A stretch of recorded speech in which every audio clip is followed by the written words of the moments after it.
വർഷം 1968 ഇന്ത്യയിലെ സിക്കിം സംസ്ഥാനത്തിലെ നാഥുല പാസിൽ ഇന്ത്യൻ ആർമി സൈനിക മേഖലയിൽ ആണ് ഈ കഥ ആരംഭിക്കുന്നത്. വെറും 22 വയസ്സ് മാത്രം പ്രായമുള്ള ഇന്ത്യൻ പട്ടാള സേനയിലെ ധീരജവാനായിരുന്നു ബാബ ഹർഭജൻ സിംഗ്. പെട്ടെന്നാണ് അത് സംഭവിച്ചത്. ഒരു കുതിരക്കൂട്ടത്തെ എസ്കോർട്ട് പോകുന്ന ചുമതല ഹർഭജൻ സിംഗിനു ആയിരുന്നു. ആ ജോലി ചെയ്യുന്നതിനിടെ ഒരു നദിയിൽ കാൽവഴുതി വീണു മുങ്ങി മരിച്ചു. 3 ദിവസത്തെ തിരച്ചിലിനു ശേഷം അദ്ദേഹത്തിന്റെ മൃതദേഹം കണ്ടെത്തി സൈന്യം സൈനിക ബഹുമതികളോടെ സംസ്കരിച്ചു.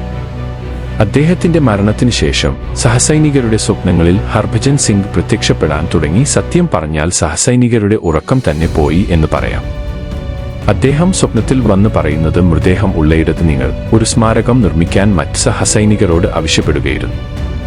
ഇത് അനുസരിച്ച് സൈന്യം അദ്ദേഹത്തിന്റെ സ്മരണയ്ക്കായി ഒരു സമാധി നിർമ്മിച്ചു. പിന്നീട് അത് ഒരു ക്ഷേത്രമായി മാറുകയും ചെയ്തു.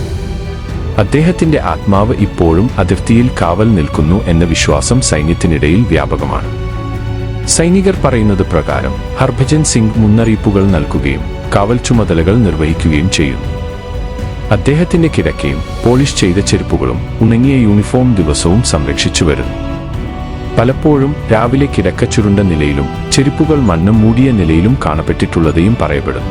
ബാബ ഹർഭജൻ സിംഗിന്റെ കഥ ഇന്ത്യയിലെ സൈനികരുടെ ആത്മാർത്ഥതയും ആത്മീയതയും പ്രതിഫലിപ്പിക്കുന്നു. അദ്ദേഹത്തിന്റെ ആത്മാവ് ഇപ്പോഴും അതിർത്തിയിൽ കാവൽ നിൽക്കുന്നു എന്ന വിശ്വാസം